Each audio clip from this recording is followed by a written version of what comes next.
Meus amados irmãos, graça e paz. Estamos aqui novamente para mais uma etapa dos nossos estudos, sobre o livro do Apocalipse em série. Espero que vocês estejam gostando, estejam apreciando esses estudos. Servem para o teu crescimento, para que você possa estar preparado para quando Jesus voltar, te achar pronto, E conhecedor da palavra de Deus. Essa é a nossa intenção. Na última palestra que nós tivemos, nós falamos a respeito de várias coisas com vocês, Foi uma mensagem mais do que um estudo, para alerta de todos nós. Serviu para mim também, Tudo que se fala aqui, primeiramente, tem que servir para mim, Tem que bater no meu coração primeiro, para ir depois para vocês. Ok? Então nós estamos aqui novamente, vamos dar continuidade então. Vamos lá? Amém. Bem, amados,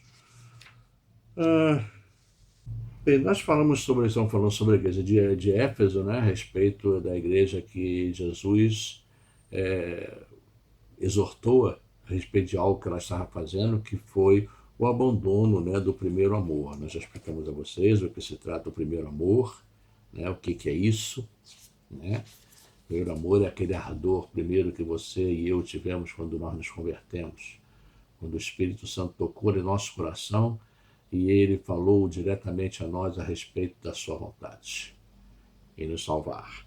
Então, esse. Muito bem.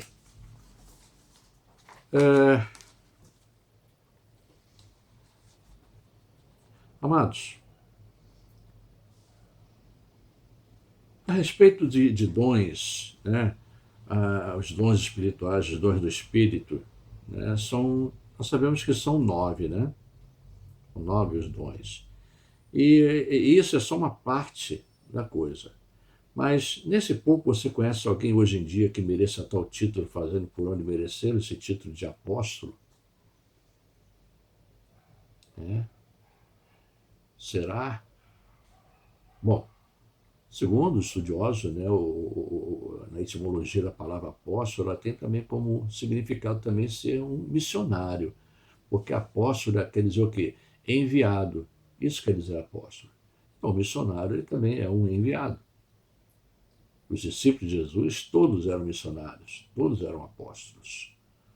Os 12, os 13, melhor, depois entrou Paulo, foi enxertado. Mas, mesmo naquela época, muitos já se intitulavam apóstolos, não sendo apóstolos, nunca andaram com os apóstolos, nunca andaram com Jesus, por essa é uma das qualificações para ser um apóstolo, ter andado com Jesus, pessoalmente. Paulo não andou com Jesus, mas ele viu Jesus, Jesus apareceu para ele, a Bíblia relata isso. Jesus apareceu a Paulo, não foi um anjo, o próprio Jesus. Foi o próprio Jesus que chamou a Paulo. Por isso Paulo foi o 13º e último apóstolo a ser chamado pelo Senhor Jesus. E nunca mais houve outro, e nunca mais haverá outros, além desses 13. Ok? Isso que nós vemos aí hoje em dia, de apóstolo tal, apóstolo fulano de tal, isso é coisa de homem.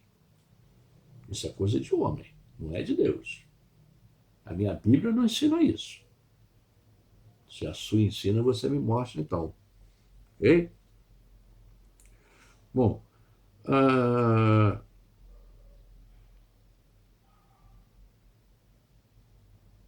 apóstolos, Jesus só escolheu 13. O 13º já foi chamado Paulo, O que vier depois deste é tudo balela, conversa fiada.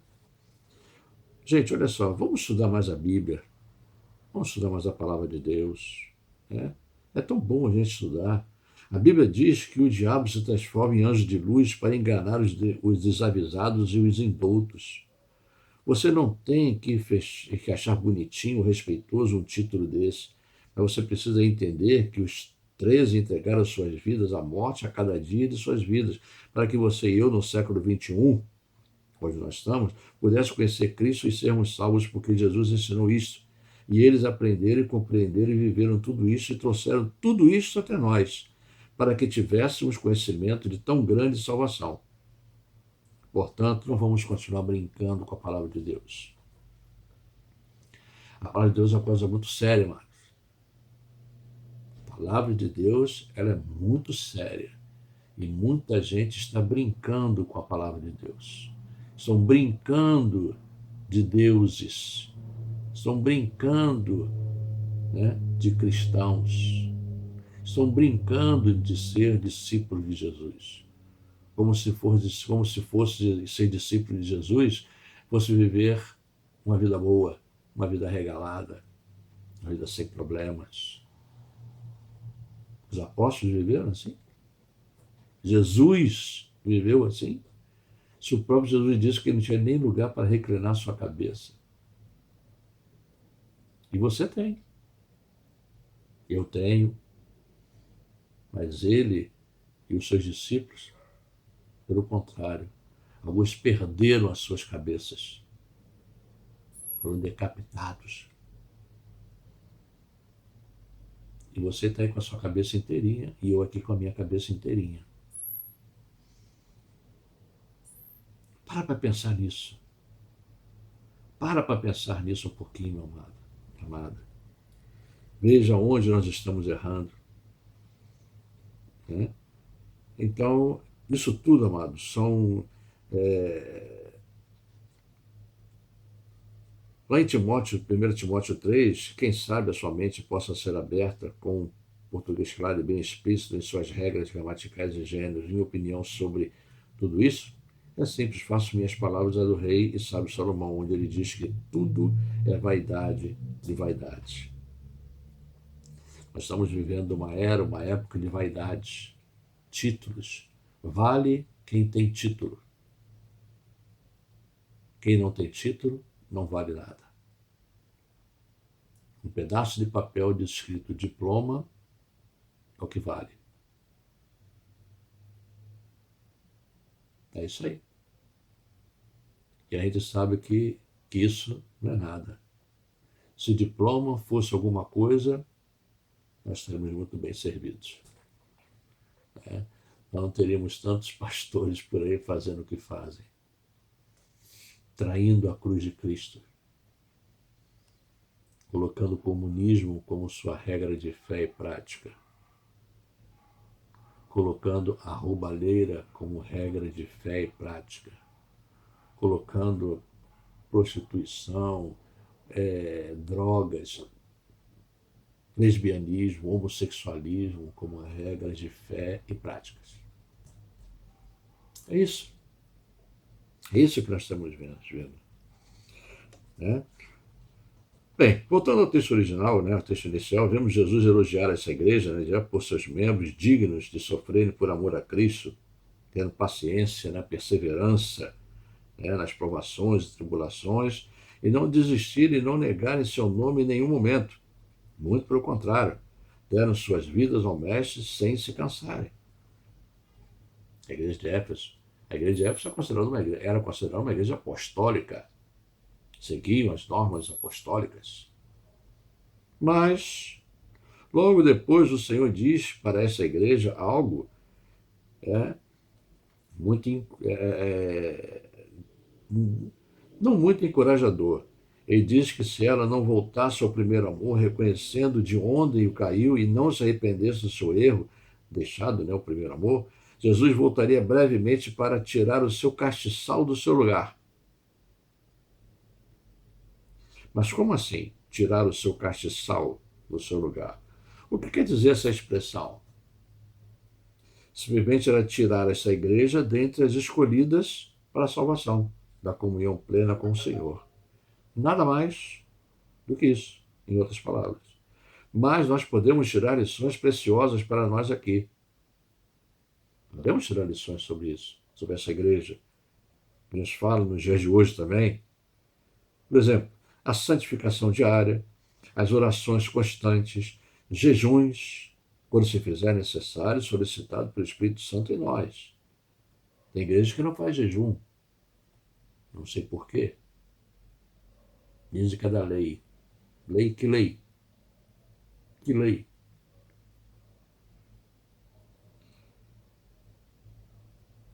É, evangelizar sempre em todo lugar. Evangelizar. Você foi salvo para servir, você foi salvo para falar de Cristo para outras pessoas, dar oportunidade a outras pessoas também de terem a oportunidade de serem salvas, de provarem a salvação em Cristo. Foi para isso que você foi salvo.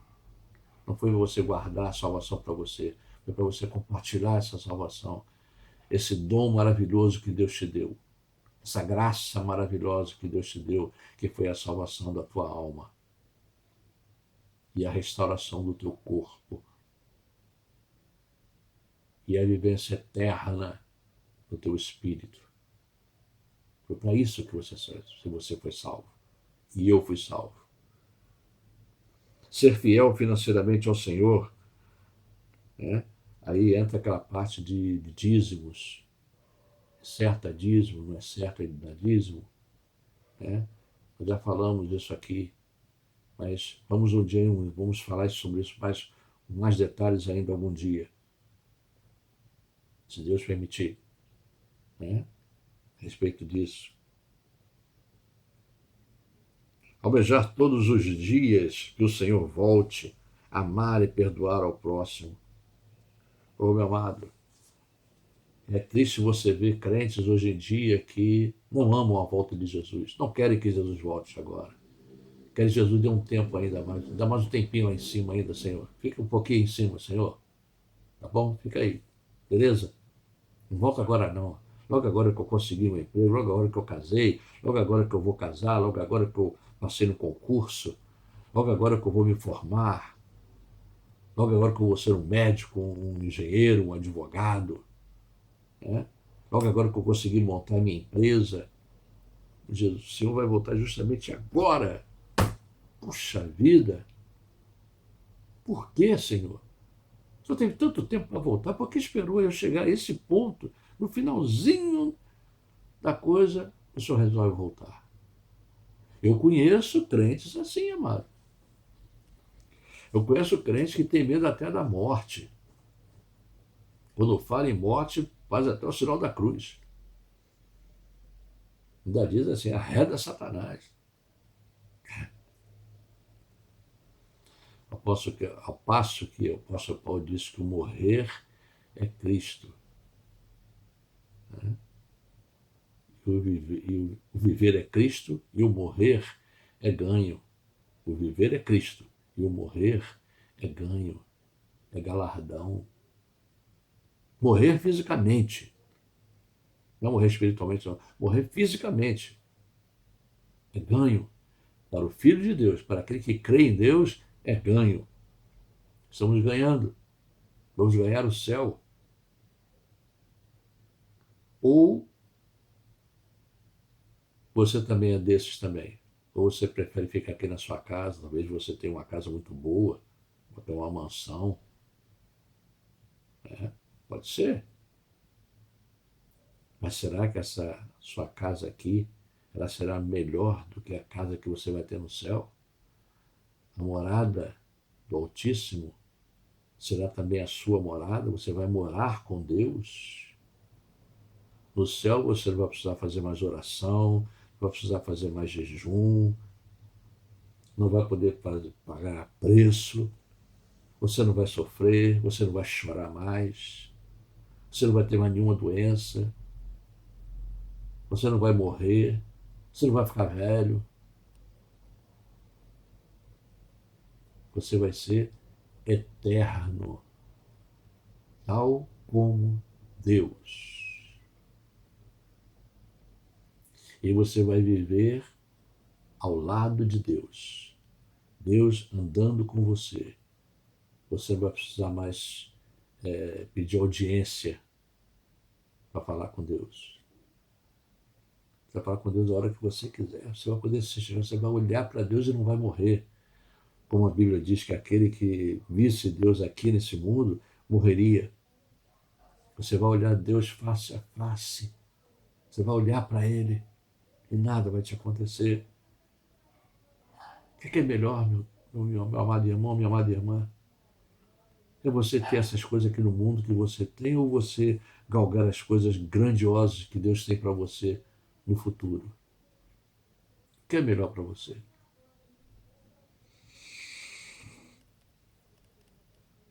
Enfim, tantas coisas a fazer que não temos que perguntar ao Senhor o que Ele quer que façamos.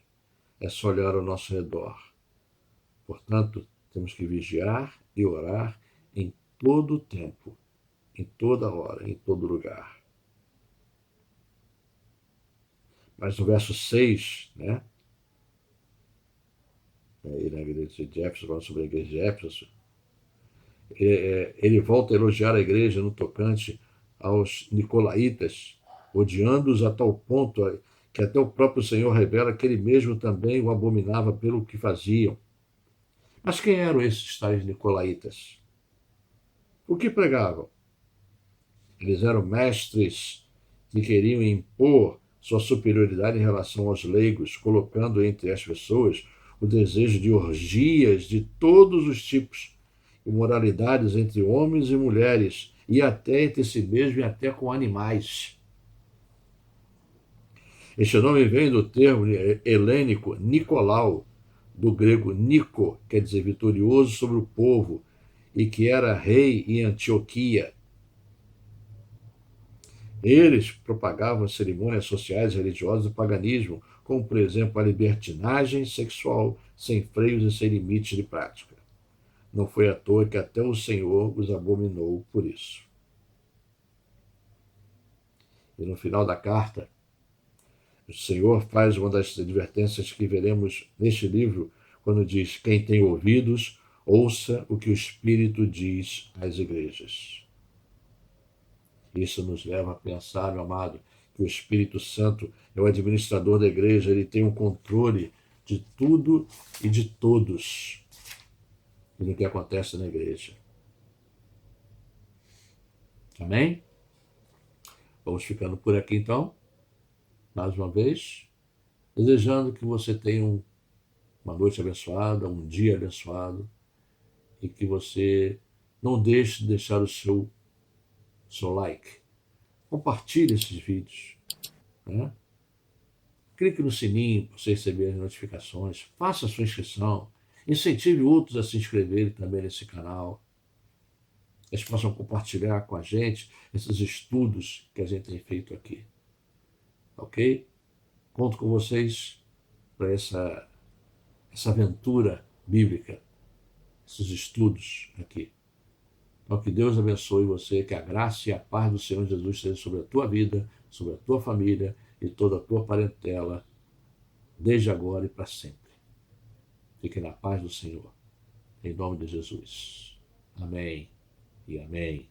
Graças a Deus.